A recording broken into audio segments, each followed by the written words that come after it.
Zimbabwe, a landlocked country located in the southern Africa, is a progressively developing country, richly endowed with fertile lands and a great deck of minerals, where agriculture forms the base of our economy. Our hope lies in our land. With a 91.1% literacy rate, the highest in the sub-Saharan Africa, and a vibrant education system, which makes human capital our most treasured resource. Sadly, education does not translate to employment. Only 11% of Zimbabwe's economically active people are formally employed, leaving an estimated 84% as informally employed, most scratching out a living as vendors and traders, and 5% are unemployed. The people of Zimbabwe struggle to stay afloat as we are overwhelmed by these economic difficulties. High rates of unemployment, imbalance of trade, financial constraints, and erratic power cuts are amongst our greatest challenges.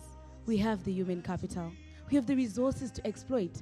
The greatest solution lies in the mobilizers, the entrepreneurs, the ones that are willing to make a difference. Our Enactus team endeavored during the past year to work with the average Zimbabwean and equip them with the drive to use resources available to them to earn a living with dignity. We strived to instill in our communities the need to seize entrepreneurship and leave a legacy and find homegrown solutions to a general problem being faced by all Zimbabweans: unemployment. This year, our Enactus team formulated our own original model, which we used as a tool to execute our actions. We named it the 3D model, as it consists of 3 stages: to distinguish, to develop, and to deploy. We present 2 of the 3 projects we did in our Enactus year: Stella Commune and Kotre. My name is Leighton Gabida. I'm Caroline Ungwe. Petronella Mnakandafa is my name. My name is Odias Chibaya. In 2015, we encountered with Campion Mtarisi, an avid entrepreneur who owned a quail farming business. Our needs assessment revealed that a quail is a small, nutritious bird that is fast-growing with a maturity of 6 weeks and a fast egg-laying rate. His business had a potential for growth, but there was great need to restructure, and so we came up with our first project, Kotre, creating opportunities through rebuilding enterprises. Guided by our 3D model, we carried out our first stage, to distinguish, by undertaking a needs assessment. We identified that the company had expertise in quail farming, training, and had potential for growth. However, it had a chaotic administration, high operational costs, lack of manpower, and dormant opportunities within the value chain of its industry. In order to reduce high operational costs, Enactus CUT came up with a solution to eliminate the need to import incubators. We converted decommissioned refrigerators into incubators. The team sourced for decommissioned refrigerators from a local beverage distributor who ensured that there are no R11 and R12 CFC gases. We retrofitted the refrigeration system to produce heat and moisture by replacing the cooling system and a water boiler. We replaced the shelves with egg trays, a turning system, and a monitoring and regulation system. And to cater for the erratic power cuts, we incorporated solar and gas as alternative sources of energy. Qualcomm has saved up to $4,750 that was being consumed by importing incubators. To date, 5 incubators with a carrying capacity of 6,000 eggs and an 80% hatch rate have been produced at a cost of $150 each. Qualcomm, together with Enactus Cut, toured the country, taking people through a series of workshops on quail farming, basic bookkeeping, and marketing. Seeing how many participants wanted to venture into quail farming but did not have the financial resources to do so, we came up with a financial system that would allow Qualcomm to supply week-old chicks and birds its clients on credit, then buy back the matured birds and eggs. In implementing this, we engaged a key partner, Safe Credit Microfinance, to provide the order finance facility. Currently, Qualcomm has sold on credit 1,200 worth of birds and eggs and has realized a profit of $465. And through its partnership with the Cold Storage Commission within Zimbabwe, the birds have been slaughtered and distributed to their retailers. From the workshops conducted, 20 participants started quail breeding businesses, which created 38 jobs that are now utilizing Qualcomm's hatchery and breeding services. The company further diversified its operations to include pen making. This has enabled them to be less dependent on one field but rather benefit from other services they can offer to others. Using a world ranking tool, we realized that there was an increase in revenue from $10,200 to $15,675. There was an increase in profits from $1,750 to $7,922. There was an increase in assets to 2 locally manufactured incubators, 2 vehicles to assist in distribution, and the employment of 4 additional workers to assist in operations. We realized that to date, the 20 businesses that Qualcomm was mentoring have recorded an average profit of $5,000 since they were established. And Qualcomm continues to oversee the smooth running of these newly established businesses. Campion has utilized the opportunity in his industry's value chain. He can now spend more quality time with his family. Qualcomm has also assisted other entrepreneurs by mentoring them to start their own small quail farming businesses. In Zimbabwe, an average of 6,000 kgs worth of decommissioned refrigerators are recorded at landfills quarterly, adding up to a global estimate of 6 billion kgs, also releasing greenhouse gases. Through the company, 5 refrigerators have been converted into incubators, thus as 650 kgs of diverted landfill. Indeed, through Qualcomm, Campion has seized entrepreneurship and has created business opportunities for other entrepreneurs. My name is Shim Shodawa. Ever since I started working for Qualcomm, I've been earning a decent living to support my siblings. I am Mrs. Warikandwa, and I breed quail birds. From this project, I earn a decent income to feed and send my grandchildren to school. I am a quail breeder assisted by Qualcomm. The project has helped me earn a good income to support my family. When we met Campion, he was a stressed man with an enterprise that had high operational costs, underutilized opportunities, a chaotic administration, and lack of manpower. But through the incubators that we designed, he was able to lower his operational costs. And through the systems that we introduced to him, he was able to put his administration in order, employ 4 people, and applied entrepreneurial action to create 20 businesses, which in turn created 38 jobs. The second community that we worked with is the Wachkoka community, located in the rural area of Mondoro, an area richly endowed with fertile lands that support horticulture. Every household has an average of 16 fruit trees, predominantly guava trees. In 2014, some of the individual households in the community decided to exploit their produce and sold guavas worth $7,400 on credit to a local company. However, due to prevailing economic conditions, the debt was not serviced. And because the community did not have any legal support, they failed to recover a single cent. Let us hear what Mr. Wachkoka has to say about this. My name is Regis Wachkoka, and I lead the Wachkoka Fruit and Vegetables Cooperative. Before the Enactus team came, we used to sell our guavas as individuals to fruit processing companies. Enactus encouraged us to start selling our guavas as a group. This was a good idea because in past experiences selling as individuals, we lost about $7,400 to untrustworthy companies. This created a lot of challenges for us because now we couldn't pay school fees for our children.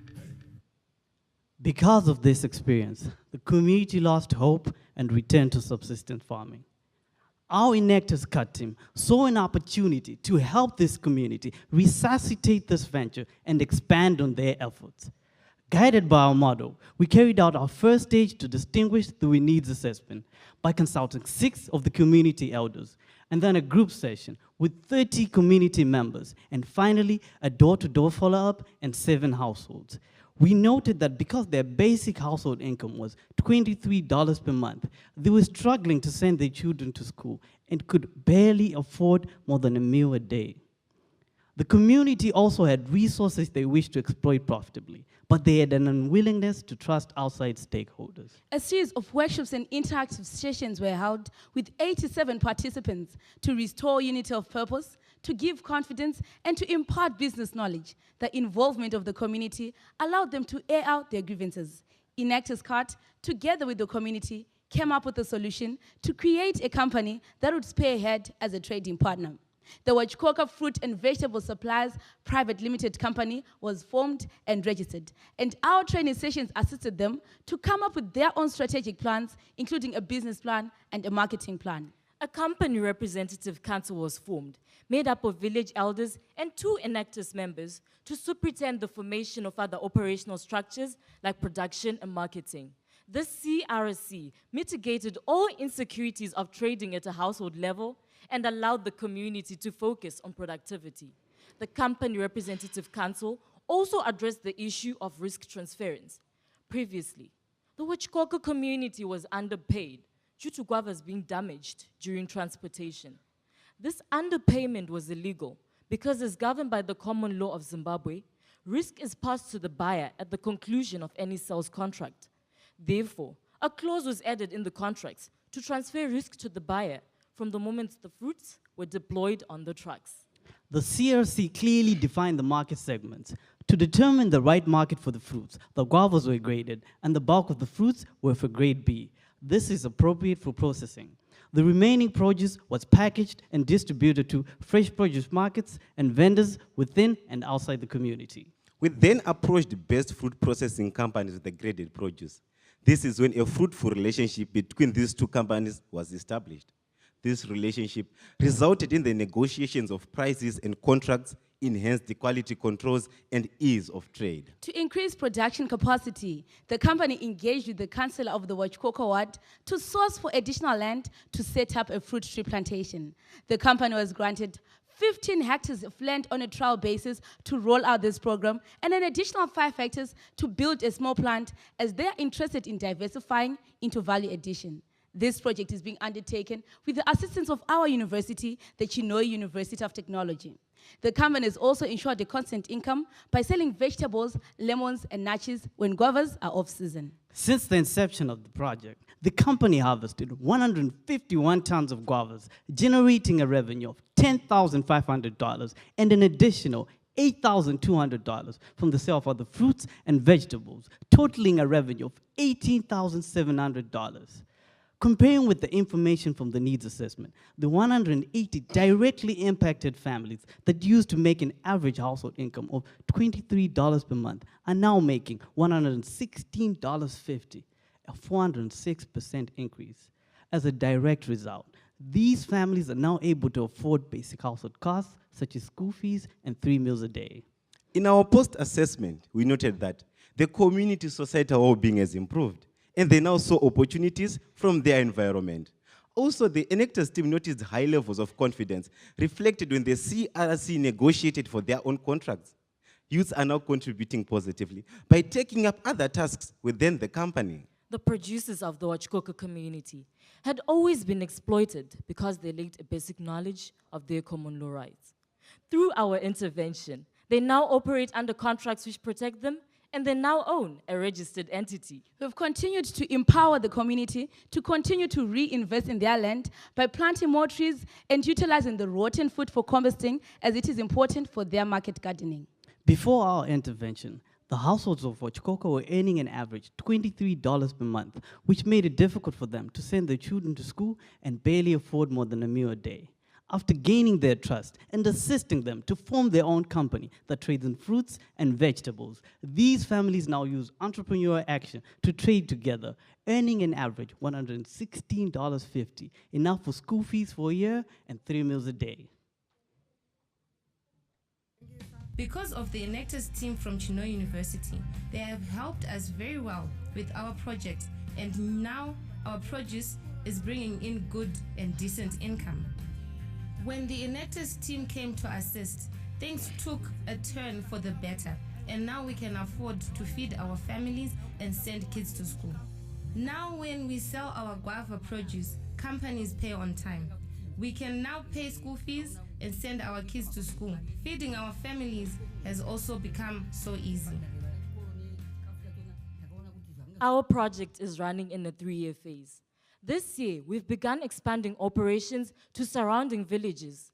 We estimate that this will double production output, and leveraging on our partnership with Zimtrade, we intend to export some of our produce increasing our revenue to over 47,000 and directly impacting an additional 120 families. The returns from this year will be channeled towards the construction of a processing plant. In our third year, we are going to replicate this model to similar communities in Zimbabwe in partnership with Zimtrade, starting with Honda Valley, where there's an estimated $4.5 million worth of bananas. In our motive to change the world in the best way that we could, Stella Commune and Cartre address some of the United Nations Sustainable Development Goals. With a combined revenue of over $35,000, direct impact of 184, and indirect impact of 3,928, we helped in the fight against extreme poverty in all its forms. In promoting sustainable agriculture through Stella Commune, we managed to protect, promote, and restore life on land in our effort to end hunger. With families in Mondoro Wachikoka now able to pay school fees for their children, we created learning opportunities for quality education. The Company Representative Council of the Wachikoka community empowered 6 women to make public decisions. This is our push for gender equality. Qualcomm and the 20 ventures it empowered have created decent work and economic growth for 42 individuals to support their families. In converting decommissioned refrigerators into incubators, we played our part in applying technology towards innovation and the fight against climate change. With 12,785 invested hours, this was our own way of doing small things in a great way. 2016 was our sole year To seize entrepreneurship and leave a legacy.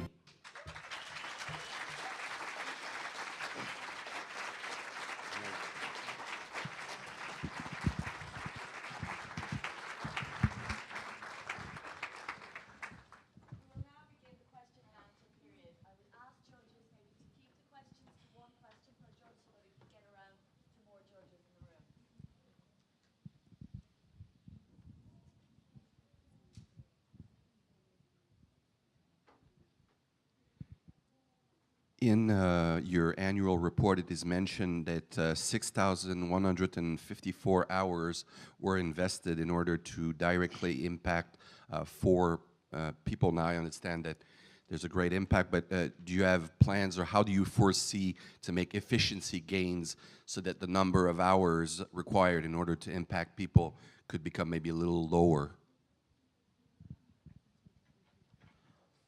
Thank you for the question, sir.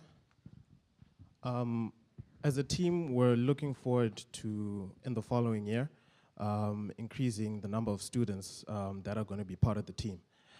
This way we can also be able to ration the number of people who work on each project so that we can become more efficient. I'm not sure if I missed this. So on your couture project, I wonder, do you have any professional to help you to identify if the recycled refrigerator meet the safety standard to reuse? Thank you for the question, ma'am. When we were working on the project, we were getting our refrigerators from a local beverage distributor. When they decommission their refrigerators, they actually follow the standard towards it. So when we collect them, they've already gone through the process. And to add on what he's saying, we also have experts from our School of Engineering who are helping within this project to ensure that from what they know about incubators and what they know from global warming issues like that, they can be made possible for our environments. Yes, in the Stella Communities project, it seemed to me that there were a number of issues with program participants not understanding legal rights and common law. What have you built into the program to ensure that doesn't happen in the future? Thank you for that question. We have empowered the community through educating them on the common law rights because they did not have prior knowledge to the common law rights in Zimbabwe. We have also initiated for them to start signing contracts because prior to our intervention, they were not signing contracts, it was just verbal agreement, so it was easy for them to be exploited. So we have made sure that they sign contracts after every transaction, and we have educated them about the laws of Zimbabwe, consumer rights and everything. Thank you. Great presentation. I'm curious if you have any plans to provide any financial literacy education for the households that go from making $23 a month to essentially $120 a month. That's a pretty large increase. So I'm wondering if you're planning on teaching them how to manage their money wisely. Thank you. Okay, thank you for the question, ma'am. We're already holding training sessions for them so that they can learn to save their money, learn how to spend it very well, learn how to ration it so that they can afford to send their children to school, and that they can also save on those little things that are very important to them for that money to be able to sustain them. Hi, over here. Incredible work. On your business plan, you spent a total of about $8,000 to deliver all of this on the two projects in about 10,000, 11,000 hours. My question is, for your future plans that you talked about, how will that be financed? Thank you for the question, sir. For our future plans, we're working on getting a couple of grants. There were opportunities that were revealed to us quite recently within the country, and some people who had approached us. So we are working on those grants to finance those plans. Congratulations on a wonderful presentation and an awesome projects. The question again back to those refrigerators. As I look at these projects and the opportunity to hand them off from the Enactus team to be able to have these people in villages sustain themselves, how do they learn the expertise to recycle these refrigerators, first get them, recycle them,